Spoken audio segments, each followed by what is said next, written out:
involves a higher official. So sir, ito po ay hindi pa napapangalanan? Yung Hindi pa. Sir, pwede na po ba na? Sa indictment na, we'd rather that it ready when we file the case that we name the official. Because, hintayin lang natin, malapit na yan. Sir, other details po dito sa officials, ilan po yung... Yung isang official, and then there are other Sandigan Bayan bound cases because of the ICI filing. So, looks like the Sandigan Bayan may be busy in the next few months or years if given the pace of the investigations, all of these cases will be filed.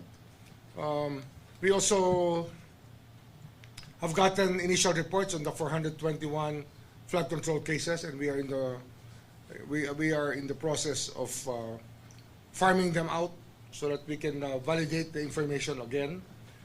We have validation reports from the PNP about the projects being ghost projects. It's just that we have to check again with the bid documents about the location of the said ghost projects so that we will not fail in terms of proving that these are ghost projects. The location is critical to this. Sir, how soon itong mga kaso na ito na mapapile natin sa Sandigan Bayan? And speaking of Sandigan Bayan, nag-usap na po ba kayo ng Sandigan Bayan regarding the... Target is really by November 25, we will have cases in the Sandigan Bayan already, or filed with the Sandigan Bayan. By November 25, hopefully. And nag-usap na po ba kayo ng Sandigan Bayan or the Supreme Court? I'm supposed to have a dialogue with them on Monday, unless it's reset. And but I also have to talk to the Supreme Court about some matters pertaining to jurisdiction or other matters that pertain to the way the courts are structured. Regarding dun sa officials, may mga sabi nga higher officials including senators. Ano na yan, basta indictable na sila ba yan, no? Indictable sila sa Sandigan Bayan. That should give you a clue enough. Don't get it from me because you won't get it from me. Pero sir, di ba, yun nga po, di ba yung pag-indict sa mga, or pagkakas sa mga senators, di ba nga? Salary grade yan eh, salary grade. Okay, tapos, di ba? Sir, yung sa November 25, yung from the DOJ po? Ano bang day ang November 25?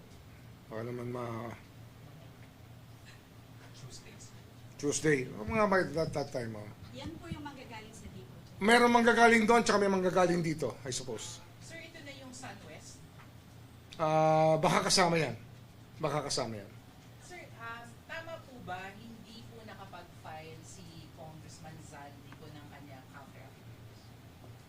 I'm not on top of fact-finding or PI, but definitely they're doing what due process, what it entails to give due process to people.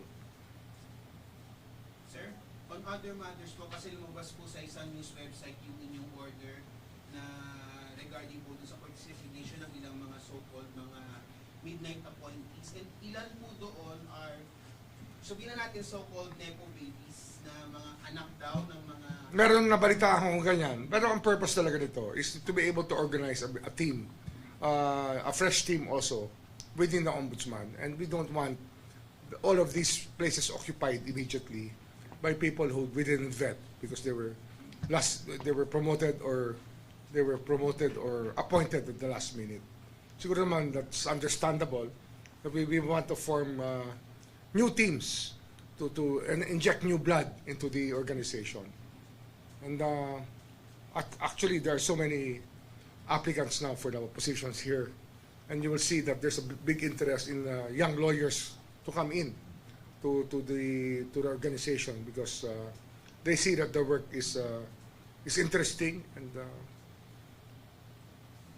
challenging. Nag-file na po ba ng court resignation sa mga sinasabi mga so-called mga nepo babies dyan sa Ombudsman na in-appoint daw po ng previous administration? Have they filed their court resignation? I don't know yet. I have to see that yet. I'm not. I've been here for 19, 20 days, but we expect compliance with the as a matter of good faith from everybody concerned. And those who want to hold up hold out, can hold out. But of course, there can be consequences. Sir, last question na lang on this issue na lang for me. Ano po bang hinahanap ninyo sa isang possible na magtatrabaho sa ombudsman? Ano po ba yung kanyang dapat requirements po ba? Should he or Passion for work. Balikan po namin yung first batch na ipa-file sa November 25. Ano po yung pinakamataas? Hopefully earlier than that nga. Yun ang inaano namin. We're trying to do that. Plunder po kaya? Or... Plunder is overrated. Through all these years, I think there's only been one conviction for plunder. That's why we are looking at other crimes that are easier to prove. Because plunder nga is overrated. It is it's full of holes already. And all the jurisprudence about plunder has just explained that it's very hard to pass the test.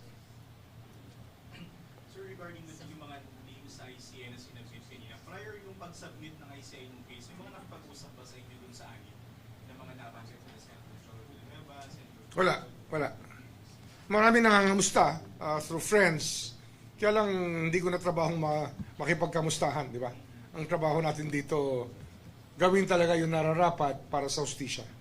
Sir, update lang po doon sa sinasabi niyo po na magte-tell all sana na ex-congressman ni Kevin. Nawala eh. I think I said too much. May culpa. Kasi nga, nung nalaman, marami kumausap yata sa kanya. So, dadalawang isip na po, sir. Dadalawang isip.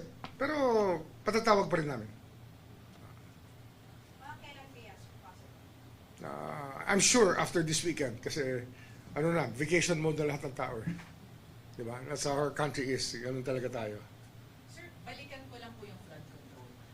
Doon po sa mga hawak niyo po mga reklamo dito po sa Ombudsman, meron po bang aakyat na po ulit ng PI? Meron. Yung nire-refer kanina ni Yusek Andres will undergo PI. We will delegate it. What they're investigating, i-delegate na rin namin ng PI sa kanila. Kasi nga, para hindi na magdoble yung effort. Kasi, pag sila nag-investigate, babato rito, mag-PI, getting to know you na naman yung witnesses. Dito, they've been working at it. They've been working with the witnesses already. Kaya, we'll just delegate the work to the DOJ for that portion. Pero sir, what about yung mga earlier file po? Like yung... Ongoing na mga PI eh. Ongoing na. There are 24 cases right now. 24 plus the ones filed today. Marami ng kasong undergoing PI. Meron pang ibang fact-finding. Pero may nagpi-PI na, I think, 4 or 5 cases, sabi. Yes, sir. The first batch of 13, sir, by the DPWH and COA are also Under PI already, yes. DPWH and COA filings are now undergoing preliminary investigation. 13 of them. Sir, ito po yung, if I'm not mistaken, Discayas, Wawaw, Sims, Yes. Construction. Yes.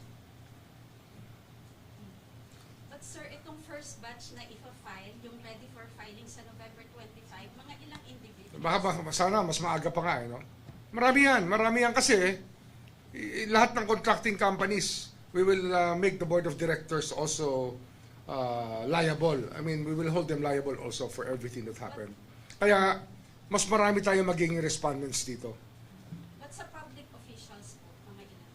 Public officials, including the district officers, siguro mga 14, 15 people. And yung mga charges po, ano-ano po kaya? Corruption related. Bribery, indirect bribery, malversation, falsification. Yan, maraming rito. Maraming involved dito sa mga kasong ito. Kasi nga, ang iniisip lang namin, kung sasama namin, pati yung mga, kasi may kasabihan dito, may sinasabi nga, hanggang janitor daw ng district office kumukuha ng pera eh. Kaya lang, we don't know if we can include everybody in the same charge. Kasi nga, baka naman that's delaying our case too much. Baka we can just file different cases for them. Okay? Sir, last na lang po. Kasi kanina si Justice Andres may assurance sa publiko na up to the last man, kakasuhan, dapat makasuhan. Sir, kayo po, sa side po ng Ombudsman. We will file cases against those to be fined, to be probably guilty of the crimes charged. And of course, ang standard ko talaga dito, reasonable certainty of conviction. Kaya pag tinuloy namin yan, we're looking at conviction as the result of our efforts. And of course, conviction means jail terms. Sir, sorry, can we just get your reaction po na possibly soon ay makakapagsimula na rin po ulit yung Senate hearings on the flood control. Ano po yung nakikita nyo dito? Paano po siya makakatulong dun po sa mga bumubulong nyo ng investigasyon? All the information helps us. Yung ginagawa kasi ng mga Senate, kagaya niyan, it's like fact-finding. And it gives us sworn statements and transcripts from testimonies where they were under oath. So these are statements we can use in any investigation. Kaya malaking tulong yan sa pag ginawa ng Senate yan. It's going to be a big help to us.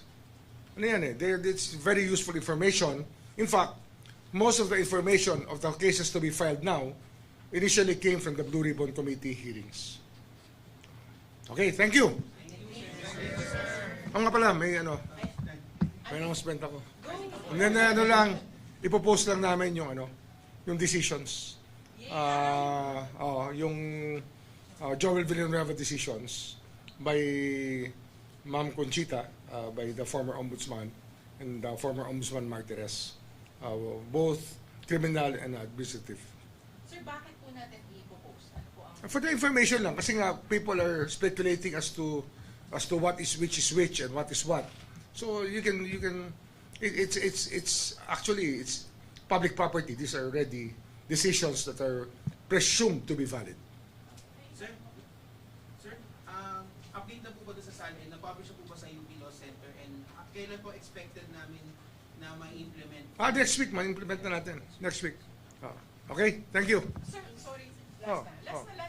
Sir, does this mean na aasahan na po ba natin na mababasa na ng publiko yung mga resolusyon po ng Ombudsman na pwede na rin po namin makita dun sa iba pong mga kaso?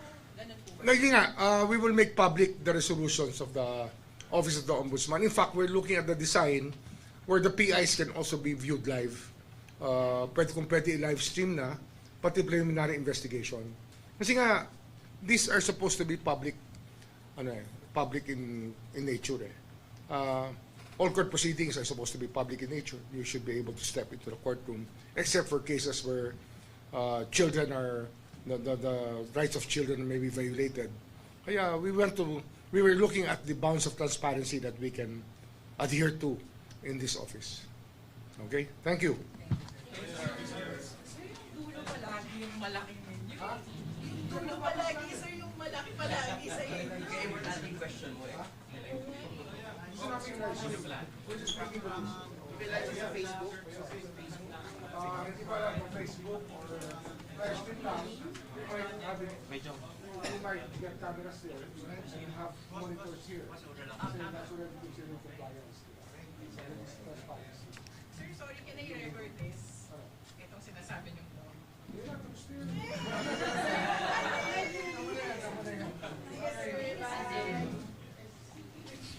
Ang laki nga nun eh. Sabi ko sa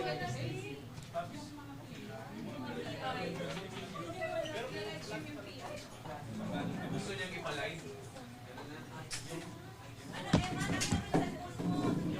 Pero ano tayo, yung November 25, Yung filing.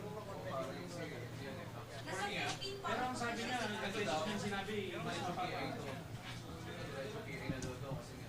oo nga, sinabi na rin niya na muna na yung lahat ng magagaling sa DP at ICI.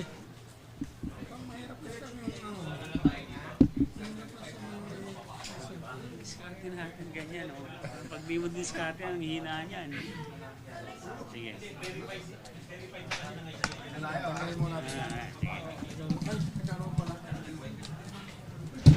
Magandang gabi po, Luzon, Visayas at Mindanao.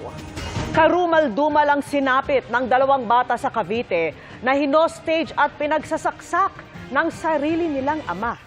Nadamay rin at hinostage ang isa nilang kapitbahay. Patay ang isang anak at ang mismong suspect na ayon sa kanyang misis ay nagkaproblema umano sa utang.